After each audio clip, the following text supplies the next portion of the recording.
고린도후서 12장 7절 이하의 말씀을 통해서 인생의 가시덕분에라고 하는 그런 제목으로 은혜를 나누고자 합니다. 하나님의 은혜가 충만히 임하시기를 주님의 이름으로 축원합니다. 우리 옆 사람을 보면서 인사를 한번 하시기를 원합니다. 인생의 가시덕분에 삽시다. 인생의 가시덕분에 삽시다. 잘하셨어요. 20세기 최고의 지휘자로 꼽히는 사람 중에 하나가 토스카니니라고 하는 그런 사람입니다. 이 토스카니니라고 하는 사람은 본래 첼로 연주자예요. 근데 이 토스카니니가 눈이 나쁩니다. 아주 굉장히 나쁜데 얼마나 나쁘냐면은 악보를 볼 수 없을 정도예요. 그러니 첼로 연주자가 악보를 볼 수 없으면은 치명적인 약점이죠. 그래서 그 약점을 어떻게든 극복하려고 모든 악보를 다 암기를 한 겁니다. 외워버렸어요. 그러던 중 연주회가 가까웠는데 갑자기 지휘자가 그만두는 사태가 발생을 했어요. 급박한 상황에서 누군가 대신 지휘자를 지휘를 해야 되는데 지휘자를 찾을 수가 없어요. 그래서 이 토스카니니가 지휘를 하게 된 거죠. 그런데 토스카니니가 지휘를 거침없이 그것도 훌륭하게 지휘를 하게 된 거예요. 이를 계기로 토스카니니가 세계적인 지휘자의 반열에 들게 되었다고 하는 이야기가 있습니다.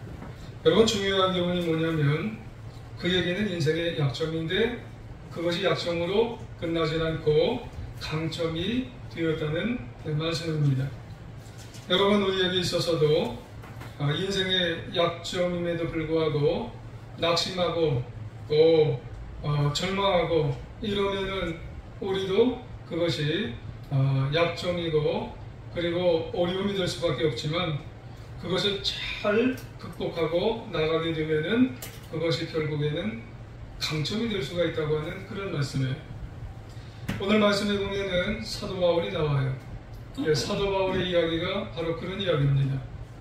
바울은 훌륭한 점도 많지만 사실 치명적인 약점, 치명적인 가시가 있는 그런 사람입니다. 바울은 그 약점, 그 가시 때문에 사실 굉장히 괴로워했어요. 그리고 부끄러워하기까지 했던 사람이 이 사도 바울입니다. 근데 나중에 시간이 흐른 후에 그 약점을 깨달았어요. 왜 약점을 주셨나? 왜 이 가시를 주셨나? 이거를 깨닫게 되고 이런 고백을 하게 되었다는 겁니다. 자신의 약점, 인생의 가시 덕분에 오히려 크게 승리하는 인생, 그리고 하나님께 영광을 돌리는 인생이 되었다고 하는 그런 말씀이에요. 글쎄요, 혹시 우리 가운데도 이러저러한 인생에 약점이 있는 사람이 있을 것 같아요. 또 가시도 있는 사람이 있을 것 같아요. 그래서 힘들어하고 그 약점과 가시 때문에 또 부끄러워하고 또 그것만 생각하면 괴로운 거예요. 그렇다면 오늘 사도 바울처럼 약점을 사도 바울이 어떻게 극복을 했는지 또 어떻게 그 가시를 잘 승리하는 삶으로 승화를 했는지 우리가 한번 배워보는 그런 시간이 되었으면 합니다. 그러면 인생이 주는 그런 약점, 이것이 어떤 의미일까 우리가 한번 생각을 해봐야 되겠죠. 여러분, 각자마다 다 인생에는 이렇게 약점이 있을 거예요. 어려움이 있을 거예요. 저도 그렇고 여러분들도 그렇고 다 인생에는 약점, 가시 이런 것들이 다 있는데 과연 그게 어떤 의미일까? 누군가에게 인생의 약점, 가시 때로는 고난이라고도 해요. 또 구체적으로는 인생에 살아갈 때 병, 이거 좀 없었으면 좋겠는데 왜 이렇게 병이 있나? 라고 하는 그런 약점, 이 가시 이런 것들이에요. 이런 것들이 나에게 주어지면은요, 사람들은 대부분 100이면 90, 아니면 100, 부정적으로 생각을 해요. 심한 경우는 그래서 하나님이 나를 징계하신다, 이렇게 생각을 하게 되는 경우도 있고요. 또 더 심하게는 이거 하나님이 나를 저주하시는 거야. 왜냐하면 이 약점과 이 가시, 이 병이 안 떠나거든요. 5년 지나고 10년 지나고 그 이상 어떤 사람은 평생이에요. 그러니 하나님이 나를 벌하시는 거고 저주하시는 거야, 부정적으로 생각하는 경우가 많다는 거예요. 하지만 여러분 잘 생각해 봐야 된다는 거죠. 인생의 모든 가시나 고난을 그렇게 단정할 필요는 없는 거예요. 왜 그럴까요? 성경에 보자고요. 성경에 보면 인생의 가시, 고난, 이게 다양한 의미가 있기 때문에 그래요. 몇 가지만 보면 인생에서, 성경에서 말하는 고난은 한 가지는 징계적 고난이 있어요. 우리가 잘못하고 죄를 지었을 때 그 고난은 정신 차리게 하려고 우리에게 주는 고난이 있어요. 그리고 또 한 가지, 우리가 고난을 받을 때, 나의 인생에 가시가 있을 때 연단적 고난이 있어요. 우리가 특별한 잘못이 없는데도 나에게 자꾸 이 가시가 있어요. 약함이 있어요. 신앙의 연단을 위해서 나에게 가시를 주는 경우도 있어요. 또 한 가지는 뭐냐면 섭리적 고난이 있어요. 하나님께서 뜻하신 길로 나를 이끌어가기 위해서. 그래서 인생의 약점, 인생의 가시, 인생의 고난을 그 사람, 때로는 그 가정에게 주실 때가 있어요. 또 있어요. 사명적 고난. 하나님의 사명을 감당하기 위해서 스스로 그 길의 고난을 이제 지고 가는 사람이 있어요. 그런데 이렇게 고난에 대한 설명을 이렇게 구별해서 한 서너 가지 말씀을 드렸잖아요. 그런데 실제로 우리가 인생을 살아가게 되면은요, 한 가지만 나타나지 않을 경우가 있어요. 한두 가지가 겹쳐서 내 인생 속에 가시가 올 때가 있고요. 또 어떤 경우는 세네 가지가 다 올 때가 있어요. 어떻게 알아요, 그가? 성경에 보면 야곱을 한번 생각해 보자고요. 야곱은 아버지 야곱과 형 에서를 속이고 장자권을 가지고 이제 가려고 했어요. 그런데 나중에 형 에서가 그걸 알아버렸네요. 이놈의 자식이 나를 속였어요. 그래서 죽이겠다고 달려들어서 동생 야곱을 쫓아가게 되는 거죠. 그러면 동생 야곱은 어디로 도망가요? 외삼촌 밧단아람으로, 현재 우리가 보면은 부산 정도의 거리로 500km 넘는 거리로 도망가는 거예요. 야반도주를 해서 도망가는데 거기서 조금 있다가 돌아오려고 생각했는데 얼마 있다 돌아오냐면 20년. 아니, 한 번도 가보지 않은 곳에 거기서 20년을 생활한다는 것이요, 타향살이가 이게 어려운 거예요. 너무 괴로운 거예요. 여러분, 거기 가서 고난당하는 거예요. 1차적으로는 징계적 고난이죠. 야곱이 잘못했으니까 징계적 고난을 당하는 거죠. 정신 차려봐라. 그리고 또 한 가지가 있어요. 연단적 고난. 거기서 신앙적 성장을 하기 위해서 연단적 고난을 받게 하셨어요. 하나님께서. 뿐만 아니라 거기서 12지파가 생기네요. 큰 가문을 이루고 12아들 낳아서 12지파를 이루는 하나님의 섭리적 고난이 거기 있어요. 그러고 보면 고난이 하나만 있는 게 아니에요. 두서너 가지가 한꺼번에 이렇게 인생에 오게 되는 거예요. 그래서 하나님은 나를 저주하셨나봐? X. 아니에요. 인생에 보면은 정신 차리게 하시고 신앙 성장하게 하시고 그리고 하나님의 뜻을 이루게 하시는 어려움이, 가시가 있게 만드시는 거예요. 요셉을 한번 볼까요? 아버지 야곱에게 사랑받던 요셉이 사랑만 잘 받으면 얼마나 좋아요. 따봉이잖아요. 근데 이복 형제들의 미움을 받는 거예요. 그러다 보니까는 애굽으로 노예로 팔려가는 거예요. 거기 생각지도 않은 인생을 살게 되는 거죠. 고난이에요. 가시의 인생을 살게 되는 거예요. 그러니까 이 요셉이 그곳에서 어떤 고난을 당해 연단적 고난을 받는 거죠. 신앙의 성장이 어린 요셉을 통해서 하나님이 받게 하시게 만드는 거예요. 그리고 그곳에서 이 형들을 오게 하는 거예요. 이스라엘 족속을 애굽으로 올 수 있도록 해서 큰 민족을 번성케 할 수 있도록 하나님이 섭리의 고난을 받도록 하시는 거예요. 또 있어요. 그런 고난을 당할 수 있도록 하니까 요셉은요, 사명적 고난을 스스로 당하는 거예요. 그러니까 감옥에도 들어갔다가 기다렸다가 총리도 되게 하셨다가 이런 걸 하려니까 스스로 어려움의 고난을 다 받게 만드시는 거예요. 여러분, 그러므로 야곱과 요셉을 살펴보면 우리 인생에서도 어떤 고난이나 때로는 약점이 있거나 때로는 가시가 있을 때에 무조건 내 인생에 약점이 있을 때 그걸 보고 가시가 있을 때 그걸 보고 부정적으로 하나님이 날 벌하시는구나, 하나님이 날 저주하셨네, 이렇게 보면 안 된다는 거예요. 근데 하나님의 자녀인데, 하나님 그리스도인인데 하나님이 나를 저주하셨겠어요? 아니라는 거예요. 여러분, 나에게 목적이 있어요. 그러고 보면은 여러분, 중요한 게 뭘까요? 나에게 주어진 인생의 가시, 인생의 약점, 이런 것이 찾아올 때 중요한 것은 어떻게 이 약점과 가시를 극복해 나가야 되느냐, 이게 중요하다는 거예요. 여러분, 그러고 보면 다시 본문으로 돌아오면 사도 바울이죠. 사도 바울을 찾아보면 어떻게 이걸 잘 극복해냈을까? 여러분, 우리가 잘 극복해내면 하나님의 귀한 인생을, 승리의 인생을 살아가게 된다는 말씀이에요. 자, 7절 한번 볼까요?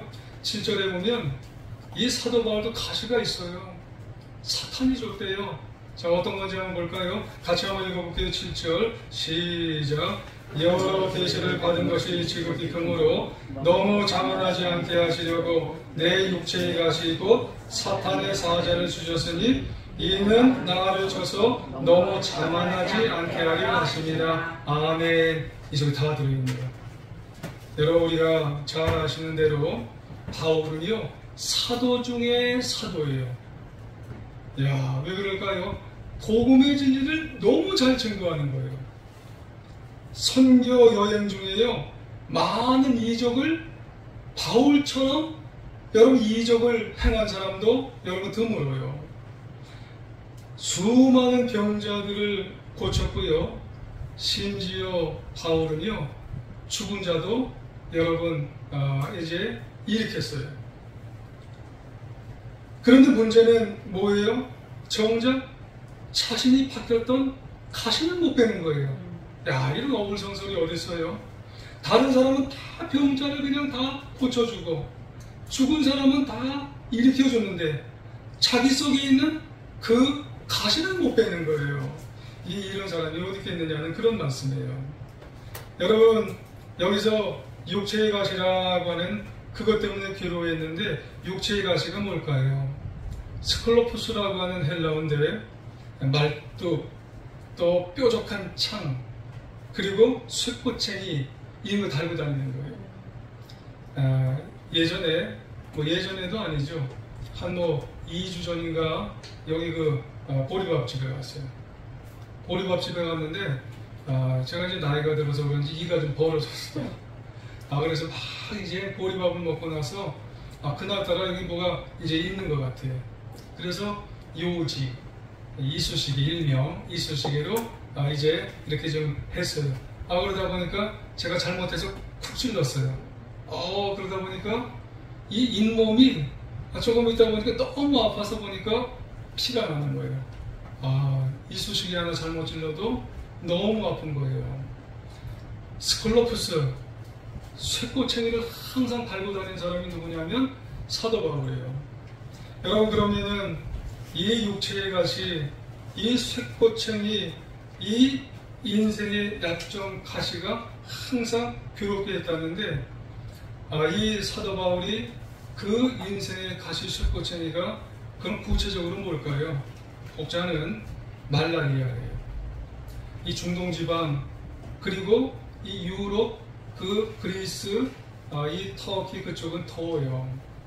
더운 그곳에 전도 여행을 하다 보면은요, 말라리아를 걸릴 수가 있는 거예요. 그리고 혹자는 머리에 문제가 생길 때요. 머리에 문제가 생긴 게 뭐냐면 뇌전증, 쉽게 말하면 간질. 왜 그러냐면 이 사도 바울이 무척 맞고 다녔거든요. 전도하다가 심한 매를 엄청 많이 맞았어요. 그러면 우리는 이제 종아리만 맞아야지 이렇게 할 수 있는데, 아니 이방인들이 너는 종아리만 맞자 그러나요? 머리통이고 뭐고 그냥 상관이 없어요. 엄청나게 때리는데 이 머리에 문제가 생길 수 있도록 그렇게 때리니까 아마 머리에 문제가 생긴 거예요.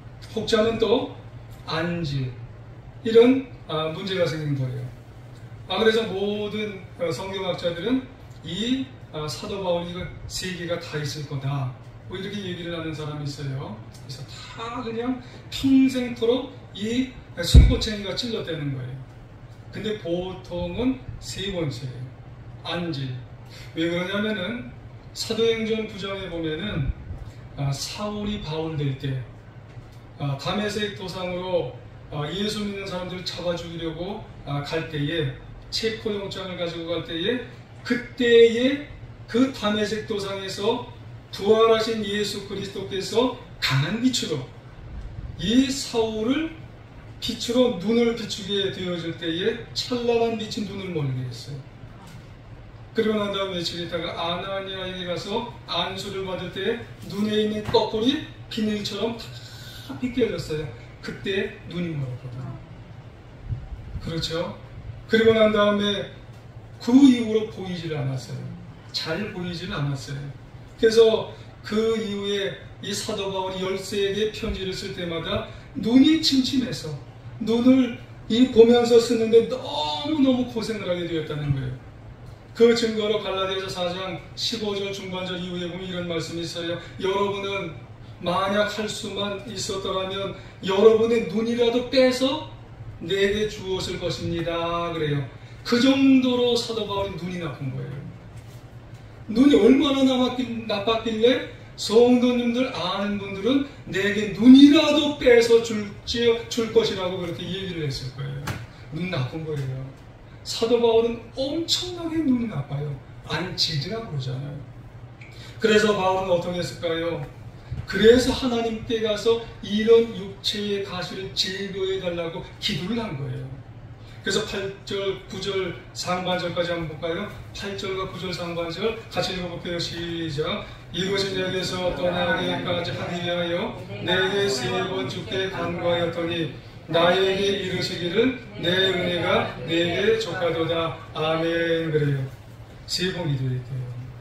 근데 3번 기도한 것이 시간 되니까 그냥 한 번 기도하고 또 시간 되니까 그냥 또 한 번 기도하고 또 한 번 기도하고 그런 게 아니에요. 사력을 다해서. 사력이 뭐예요? 죽을 각오를 하고 그런 힘을 다해서 하나님께 기도했다는 거예요. 금식하면서 하나님께 매어 달리면서 온 힘을 다해서 하나님 앞에 기도한 거예요. 그런데 하나님의 응답이 뭐예요? 내 은혜가 내게 족하다. 그렇게 살아라. 이런 말을 하나님으로부터 들었다는 말씀이에요. 한마디로 거절. 응답을 안 해주셨어요. 얼마나 낙심했을까요? 사도 바울 같으면 어땠는지 모르지만 저 같으면 아마 원망했을지도 몰라요. 사실 하나님은요 고쳐주고도 남지 않았을까요? 그래 바울아 내가 너를 고쳐주마. 하나님은 천지를 지으시고 모든 능력을 다 가지고 계신 분이기 때문에 한번 바울의 눈이 나아라 그러면 아마 나았을 거예요. 근데 안 고쳐졌어요. 근데 그 순간 바울이 깨달았어요. 바울은 왜 하나님이 나에게 육체의 가시를, 나에게 인생의 약점을, 인생의 고난을 이대로 가지고 살아가라고 하시는지 그걸 깨달았다는 거예요. 도대체 왜 나에게 고쳐주실 능력이 있는 분이 왜 그대로 내 은혜가 네게 족하다 이 말씀을 하시고 안 고쳐주고 거절했는지 그걸 그 순간 깨달았다는 거예요. 왜요? 사도 바울은 육신적으로 영적으로 장점이 너무 많아요. 그래서 혹시라도 그것까지라도 고쳐주고 세상적인 장점과 영적인 장점 다 갖고 인생을 살아가면 교만해질까봐, 거만해질까봐. 그래서 그거라도 갖고 있어야 사도 바울은 매일매일 그거 가지고 매달리고 기도하고 겸손하게 인생을 살아가기를 원하셨던 것을 이 사도 바울이 깨달았던 것을 우리 기억해야 될 줄 믿습니다. 여러분, 그러고 보면 사람은 별 수 없어요. 한번 따라해 보실까요? 사람은 별 수 없다. 사람이요, 장점과 강점이 많고 나서 하나님께 감사합니다, 하나님을 의지하면 여러분 얼마나 좋겠어요. 근데 속성이 그렇지 못해요. 모든 게 하나님의 은혜임에도 불구하고요, 장점 많고 모든 은혜가 충만하고 너무너무 가진 게 많으면은요, 사람은 하나님 앞에 무릎 꿇고 겸손해지고 또 붙들고 이렇게 살아갈 줄 알죠? 아니에요. 저도 그래요. 교만해져요. 목이 뻣뻣해져요. 하나님이 뭐 해주신 게 있다고 다 뻣뻣해져요. 100이면 100 다 그래요. 여러분, 그러다 보면 은혜를 소멸해요. 그리고 그 인생은 망해버려요. 그래서 하나님께서 내 은혜가 네게 족하다 이런 말씀을 하신 것을 바울은 깨달게 되었다는 사실을 여러분 기억해야 될 줄 믿습니다. 여러분 마찬가지예요. 그런 이유 때문에 우리 인생, 저와 여러분의 인생 가운데서도 나에게 약함이 있는 거예요. 여러분, 우리에게 가시가 있는 거예요. 왜요? 겸손하라고. 여러분, 낮춤이요, 인생을 살아가라고. 교만하지 말라고. 여러분, 우리에게 그렇게 말씀하게 되어지는 줄 여러분 깨달아야 될 줄 믿습니다. 인생의 안전장치예요. 여러분, 나에게 약함이 있나요? 남이 모르는 가시가 있나요? 하나님 앞에 더 그것 때문에 여러분 겸손하게 되어져야 할 줄 믿습니다. 더 하나님을 의지해야 될 줄 믿습니다. 더 하나님을 하나님으로 인정하며 살아가는 우리 모두가 되어야 할 줄 믿으시기를 원합니다. 그래서 바울이 고백해요. 나는 약한 것들을 자랑하리라. 그 약함 덕분에 오히려 겸손하여지고 그 약함 덕분에 오히려 강하여졌느니라. 할렐루야. 그리고 이 원리로 사도 바울은 이런 고백도 해요. 저 이 고백을 개인적으로 참 좋아합니다. 고린도전서 1장 27절 이하에 보면은요, 이런 고백을 해요. 그러나 하나님께서 세상에 미련한 것들을 택하사 지혜 있는 자들을 부끄럽게 하려 하시고 세상에 약한 것들을 택하사 강한 것들을 부끄럽게 하려 하시며 하나님께서 세상에 천한 것들을 그리고 멸시받는 것들과 없는 것들을 택하사 있는 것들을 패하려 하시나니 이는 아무 육체도 하나님 앞에서 자랑하지 못하게 하려 하심이라. 아멘. 한마디로요, 하나님은 잘난 사람, 교만한 사람보다 못난 사람, 겸손한 사람을 사용하려 하신다는 사실을 우리가 알아야 할 줄 믿습니다. 물론 잘난 사람이 잘하면 좋지요. 근데 대개가요, 잘나고 교만한 사람은 하나님 앞에 잘 못해요. 그래서 가시 있고 약함이 있는 사람을 하나님은 선택하셔서 함께 해주시고 그리고 놀라운 역사를 이루며 살아가게 만들어주신다는 사실을 여러분 기억하시기를 원합니다. 사사기에 보면은 3장에 에훗이 나와요. 에훗은 왼손잡이에요. 왼손잡이라고 하는 것은 히브리어로 오른손을 못 쓴다는 말이에요. 그러면은 여러분, 왼손을 잘 못 쓰는 사람이 아니라 오른손 장애인이에요. 구약 성경에 보면 장애인이라는 말은요, 차별이 심해서 불량품이라는 말이에요. 그러니까 이 왼손잡이라는 말은요, 그 당시에 사람 취급도 못 받았다는 그런 말입니다. 그 당시에 이스라엘 상황이 어땠냐면은 모압의 압제하에 있었어요.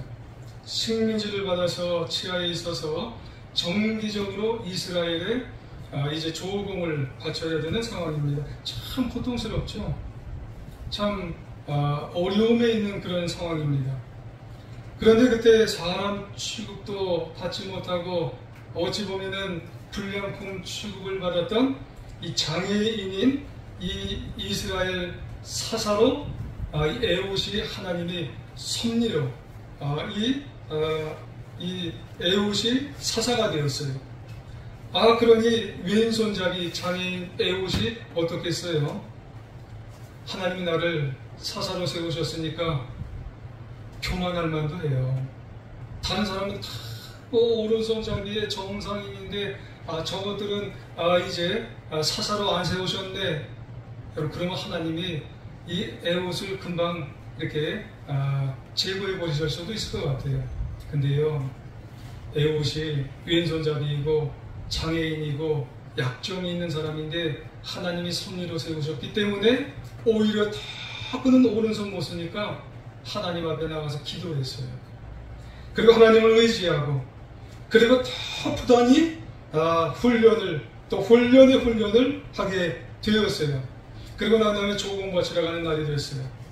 그러니까 모압 사람들이 조공을 바치러 온 이 에훗이 왼손잡이 아니에요. 저거 장애인 아니에요. 이런 말 써도 죄송하지만은 세상 말로 병신이 왔어요. 병신이 대장으로 왔어요. 그러니까 다 이제 얕본 거예요.